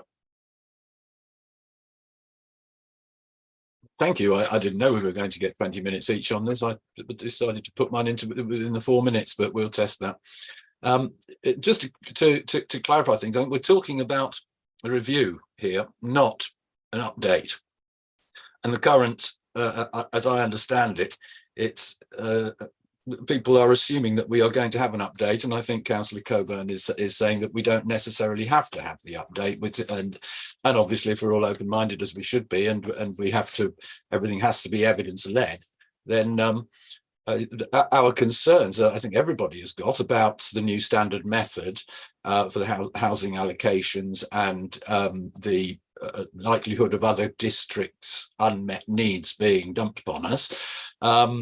It requires that we keep an open mind and look at this properly. Now, I've taken advice on this, and I am not sure that we're taking the right approach. I'm not saying that Councillor Coburn is correct in everything that she's saying, but nevertheless, I do think that there is an argument that apart from significant statutory reasons which override policy, then the changes that we need to do not require a complete revision, and that a complete revision could be to our residents' disadvantage. We have to do what's best for the borough and what's best for the residents. We've got constraints which we can put in place instead of going for an update. Simply do a review that says that we don't need to because we have constraints in law, and I really do think that it hasn't been discussed properly and considered properly, and we need to do that before the deadline for sending off any decision in respect of that we're accepting that we need an update, because I don't think that is necessarily true. I am not certain. If we look at what Horsham are saying, they're admitting that they can't conduct a complete, and that's at page 212 of your papers, they're admitting that they can't conduct a complete and satisfactory appropriate assessment of the cumulative impacts of housing on the pesky snails in the River Avon. Is a water extraction. and they cannot lawfully consent mass housing until they've got an effective solution. We are in exactly the same position, but it's in respect to what you would call visitor disturbance neutrality as opposed to water neutrality. And where the portfolio holder talks about us having to be evidence-led, I have repeatedly asked for the evidence that that Natural England's strategy is effective, and no one has been able to provide it, of course, because it doesn't exist. Natural England don't have it. They state at JSPB meetings that they don't have it. So, you know, surely the best thing for us to do is to simply accept that the legal constraints are solid, they are in law, that they are defensible, and that law overrides policy, and we can place that and must place that. It's our responsibility in the Constitution as councillors to abide by the law. That we have to place the law above the policy, which we have an adequate policy as it is, and placing the law above it would be good enough and would give us the protection that our residents need. We can cover Natural England's issues with the Weldon Heath Spa by implementing the People over Wind ruling properly. There's absolutely no doubt about that whatsoever. So if we're going for evidence, let's stick with the facts. We have to start with an admission that the National Planning Practice Guidance, the NPPG, issued in 2019, which interprets People over Wind. It says that competent authorities must now assess the robustness of mitigation measures through an appropriate assessment. Councillor Hyman. I'm sorry, am I being picked on here? I thought members were... No, you're not being, Councillor Hyman, you're not being picked on. I've heard the discussion regarding habitats, Natural England, People over Wind, probably in order of 100 times right now. So I'm going to take it as read what you're going to say for the next 5 minutes on the subject. Well, I've given you your 4 minutes.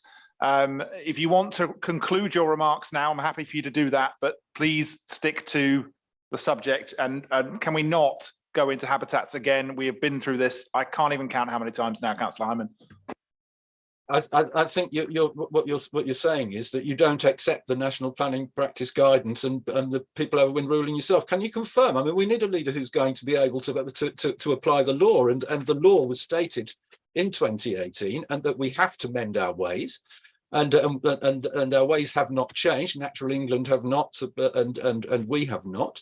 So, you know, do you accept the National Planning Practice Guidance, or do you not accept that guidance? Because I think. Right.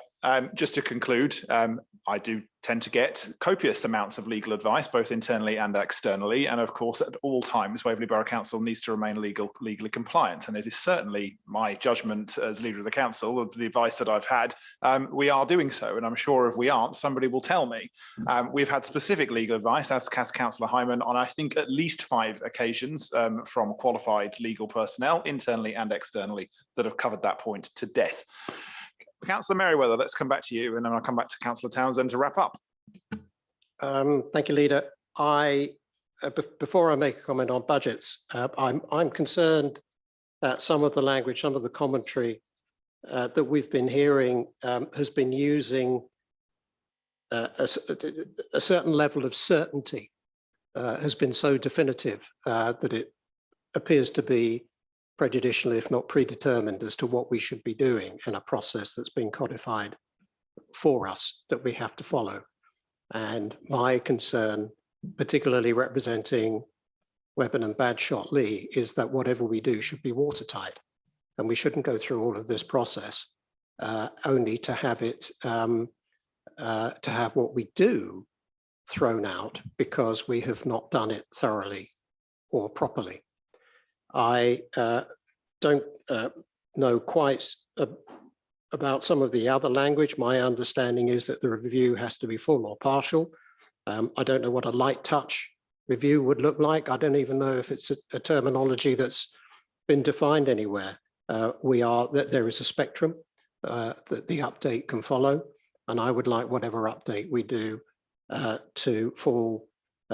Personally, I'd like it to fall at the most partial end of the scale that we can justify and argue in front of the legal representatives of the developers who will be paid a lot of money and put a lot of effort into challenging every single word of it. As far as the budget is concerned, again, there's an amount of certainty has been put there. I said quite earlier on in my speech that this year we are putting just £150,000 into our budget towards the £850,000. The balance will be accrued over the next 2 years, if it's needed, towards whatever work needs to be done. We have not put that money away this year because the process is contingent, not because it's certain. Thank you. Thank you, Councillor Merriweather. Councillor Townsend to wrap up this item, I hope. Thank you, and thank you for that clarification, Councillor Merriweather. I hadn't made that clear in my answers to the questions. I just would like to answer Councillor Hyman in a way, in that, you know, the fact that, and without sort of exception, most people feel that it would be appropriate to challenge the standard method and the 744 housing number that we may, you know, face. And in being able to challenge that, we would need to provide evidence. And in saying that, we are actually saying that we recognise that we need to do an update of Local Plan Part 1. As soon as you're looking at challenging a figure, you are looking at updating the plan. And as Councillor Merriweather also rightly said, it's a full or partial update. And partial is varying degrees of what update might take place to whatever policies based on the evidence required. So, you know, I think there's a general recognition that going from 590 to 744 would be a considerable pressure on this borough, and that we need to be able to find the evidence that would say why those special circumstances exist, the conditions exist within the borough that we would not be able to accommodate that number. And that would be part of an update. So I just want to make that clear. The review itself has taken place. The review has set out the circumstances in which an update is necessary. Thank you, Leader. Thank you very much, Councillor Townsend.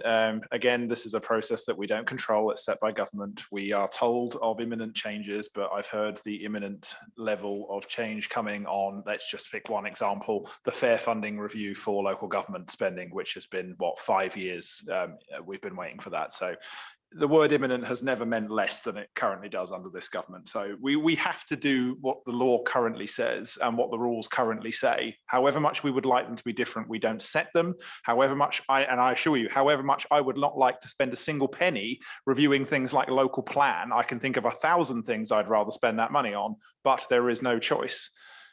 Again, I think the point that Councillor Townsend has made in every forum that she has presented this, that this must be evidence-based. We cannot decide to do X, Y, or Z without evidence to justify that decision. At every point, we must have evidence to justify what we are doing. And I think this is very clear throughout this document and throughout this process. So thank you very much, Councillor Townsend, for your patience throughout this, because I know ultimately you are really trying to apply. I mean, I know you don't agree with most of what the government's doing on planning either, but you are trying to do this in a way that keeps us legal and keeps it as reasonable as possible and can defend everything that we are doing. I'm now going to bring it to the recommendations as listed in it's in 2.1. I'm not going to read them out in full in this particular occasion because of the time and several other items to go. Can I have all those in favour of recommendations 1 through 5 as in your papers? Can I have all those in favour to recommend to council, please show. Thank you very much indeed. Moving on to item 13, the Guildford Godalming Greenway Lammasland crossing options. Councillor Williams to introduce. Okay, thank you. And I hope this will be a slightly briefer item than the last one. I'm excited by the prospect of at last making a reality of an active travel route between Guildford and Godalming. Very important part, I think, of trying to shift towards a more sustainable form of transport. Across our borough and into and out of our borough. In summary, the point that we are currently at is that the original draft design of the Guildford Godalming Greenway included two routes, options 1 and 2 in the paper, two routes coming into Godalming from Mead Row. And the report before you proposes a third option, a hybrid route that minimises encroachment on the much valued green space of the Lammersland, and it proposes that that route is investigated by Surrey County Council Highways. And in respect of that route, there's been considerable work that's been done on this by Waverley officers, and particularly our Sustainable Transport Projects Officer, Tom Lancaster. There's been preliminary discussions have been held with the key stakeholders of Godalming Town Council, the Godalming Navigation Manager, and the National Trust. And SCC Highways are being asked to look at the bridge crossings in terms of land ownership and technical feasibility. So the recommendation is that the executive authorises Surrey County Council to proceed with the detailed design and application for consents on the basis of option 3 detailed in the paper and shown on the map. And secondly, to make any route approval on the basis that it is Surrey County Council that would have the primary responsibility for route maintenance, as this is, of course, a highways matter. But it is very, very clear that option 3 does actually present the possibility of actually providing a realistic and manageable active travel route for that crucial section of the Guildford Godalming Greenway that takes the route in from Mead Row into the centre of Godalming. Thank you. Thank you, Councillor Williams. So it's very clear in this case, we need SCC to do the detailed design work so that we can properly evaluate whether this is going to be a good idea or not, and equally whether residents have an opinion on it or not going forward, because until there's a proper design for it, an understanding of that, it'd be very difficult to do. And just to reiterate on recommendation B, I know it is slightly ridiculous that we're going to have to put a recommendation here that SCC would be the main entity responsible for the maintenance of a highway route. But as the county councillors in the room can attest, that is something that we actually have to do, because that is genuinely a debate that Surrey not only will have with us, but has had about who actually is responsible for maintaining new highway routes. I've got Councillor Hyman registered to speak, so I'll hand over to you. Thank you, Leader. Yes, well, I don't know whether there's any point in saying anything when all the people who are relatively new to planning know so much better than people who have been around it a long time. But I really do have to query whether this is realistic. When you look for a start at the Natural England stance in their responses to all of the options, I do think we need to take care with this. I am advised, and I would like further advice on it, particularly from officers before we spend any money or do anything. I appreciate Surrey are spending most of the money in this respect, but I understand that there is an issue with the Environment Agency's standard rules, which say that there should not be a bridge within 200 metres of an existing bridge. And if this is going to be a non-starter, then we shouldn't start. And we need to check these things out properly. There are common land issues as well, I understand, which Natural England obviously are going to have a great deal of sway. Ultimately, I wouldn't wish to pronounce at all on what Godalming wants. It's up to Godalming's residents to decide for themselves. I would query Surrey County Council consultations, knowing having much experience of their consultations in the past. And I think that we should be looking to ensure that we do have an accurate representation of what Godalming residents think before we proceed to spend their money. And but I would just like confirmation, perhaps for the benefits of your local residents, that this would be a Surrey County Council planning application, with Waverley determining that application, that it would come to us, and that this decision, whatever decision is made today, would in no way fetter the judgment of a future planning committee. Thanks. I don't believe there's any way that the executive can fetter the judgment of a planning committee, and I suspect at Waverley, if we tried, they would do the exact opposite anyway, just for spite. I'll have to confer with officers as to where that application would be determined. I certainly don't think it would end up being one application if it came to fruition, because I imagine the bridge and the route would probably be separate entities anyway from a planning perspective. And I think it's difficult to ask residents to engage and consult on something for which there is no design details of any sort. So, I mean, really what we're asking Surrey here to do, or more accurately, Surrey are asking our consent to crack on with, is to get those basics in line so that they can actually come back out to residents. I share your skepticism on Surrey consultations, and I know in my other hat, Godalming Town Council will ensure that there is a proper engagement with residents. And I certainly, Jerry, as the ward councillor for this particular stretch of Godalming, just about, it's on the borders between two other wards, actually, when you get to the end of the road. There are also some land issues, as you have correctly pointed out, some of which is common land and a section of it which is owned by Godalming Town Council. And Godalming Town Council have been involved fully with that land discussion and also with the matter of the bridge itself. It is my understanding that our officers and Surrey officers are well aware of the restrictions of the Environment Agency and various others, and Natural England, and certainly the National Trust, who were actually present at the initial discussions regarding the bridge, I imagine would have given an opinion on that subject too. Councillor Williams, is there anything you want to add?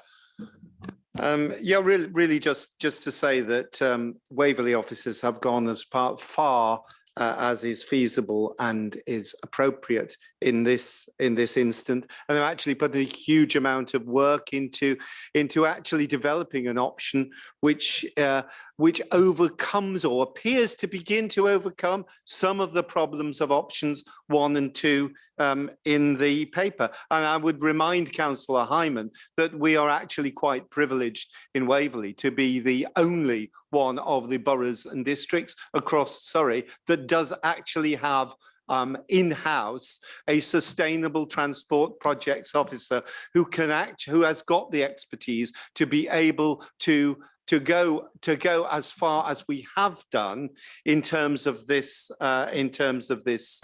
potential route. And it is a potential route. We need to see whether this potential route, this option, is a viable and practical route once Surrey County Council have investigated it further, have done the proper feasibility study of it. And once we have that detail, once we have that work done, then residents will be in a position to be able to engage properly with a proper consultation on this route, on this most difficult bit of the Guildford Godalming Greenway. I think, the option perhaps that Councillor Hyman would be suggesting is that we give up the ghost straight away and we just actually create a discontinuity in the Guildford Godalming Greenway. And that's not something which I would see as desirable. I'd rather, look to ways in which we can move forward and we can solve the problems and difficulties and the challenges that we clearly recognise are there. Thank you, Councillor Williams. Going to move to the recommendations now, unless there are any other comments. No. Okay. Recommendation A authorises SCC to proceed with the detailed design and applications for consents to cross the Lammaslands using option 3, hybrid route alignment, subject to in principle permission from the National Trust. And B makes the route approval on the basis that SCC would have the primary responsibility for route maintenance. Can I have all those in favour, please show? Thank you very much, everyone. And then finally, item 14, the UK Shared Prosperity Fund Projects and Rural England Fund, which I shall hand back to Councillor Townsend to introduce for what I'm sure will be an interesting chat. Thank you, Leader. So Waverley Borough Council has been given £1 million from the Department of Levelling Up, Housing and Communities, DULAC, from a UK Shared Prosperity Fund, which aims to empower places to build on their strengths and deliver projects that support local businesses and their communities. In addition, the council has also received an allocation of £400,000 from the Department of Food and Rural Affairs from the Rural England Prosperity Fund, which serves as a top-up to our UK Shared Prosperity Fund allocation to help address the extra needs and challenges of facing our rural areas. In order to access these funding allocations, the council has submitted an investment plan detailing the challenges and opportunities for our borough, as well as our spending plans for our allocation. While we are still waiting to hear back on the outcome of our Rural Fund addendum, our UK Shared Prosperity Fund investment plan has been validated and given us our first year of funding allocation for this financial year. The total funding is distributed over 3 years with heavier weighting in years 2 and 3. I would like to take this point to sincerely thank the lead officers, including Paul Smith and initially Wendy Cooper, on managing what has been a fairly lengthy and complex process. The final successful projects that were selected for the fund, for the Shared Prosperity Fund, are outlined on pages 291 and 292 of your report, and you'll see that they are spread across the borough. These proposals have been influenced by discussions with our newly formed local economy advisory forum, which included our MPs as well, and has been endorsed by them. We have taken the approach for the Shared Prosperity Fund of focusing on supporting community projects in areas of relative deprivation and need. For example, youth centres, domestic abuse support services, active travel initiatives, and addressing the priorities and criteria outlined by the government within this prospectus itself. We are also looking to support 4 business-related schemes, including Farnham Maltings, Cranley Artisan Fairs, decarbonisation loans for a small and medium-sized business, and 1 project for Surrey County Council to advise rural businesses on the Rural England Prosperity Fund. And for that rural fund, we are focusing on supporting rural businesses, including community enterprises, local tourism and micro businesses through a leader grant style programme, which Surrey County Council will administer on behalf of Waverley, Guildford and Tandred councils. So we're co-funding this particular project, and that is set out at the bottom of page 293. Both the funds are only available until the 31st of March 2025, after which any underspend in the final year of the programme will need to be repaid to DULAC and to DEFRA as well. So it is critical that we progress the delivery of these projects at some pace, and I hope the executive will approve recommendations set out on pages 289 and 290 to approve the approach that we are taking. Thank you. Thank you very much, Councillor Townsend. It means there are some fantastic projects in that list, particularly the ones that do the most for young people and recognise the deprived areas in our community. Some of them are pan-Waverley, just speaking for some of the Godalming ones. Oxford and Central and Binscombe, the 2 most deprived areas in Godalming, definitely benefit from this, and I think that's fantastic that it does. But that's replicated across the borough in many different ways. So I absolutely support every single part of this, and again want to echo the thanks to our officers for the immense amount of work, which, to be honest, there was a significant governance requirement that came from government on this that has been undertaken professionally and to the letter, and has gotten us to the point that we are today. So very much thank you to them. Any other speakers on this item? Well, excellent. In which case I will move to the recommendations. The projects that it is recommended that the executive approve. The projects that have gone through the governance journey required by government engagement with MPs, in addition to internal governance requirements for the £1 million UK Shared Prosperity Fund, UK SPF allocation to Waverley, And 2, Waverley's Rural England Prosperity Fund, REPF, allocation of 400,000 is used as a continuation of the Rural Development Programme for England, Leader funding 2015 to 2020 to support Waverley's rural business community, working with Surrey County Council, Guildford Borough Council and Tandred District Council. Can I have all those in favour of these recommendations, please show? Thank you all. Item 15, we've no need to move to exempt session, at which point I can now consider the meeting closed at 4 minutes past.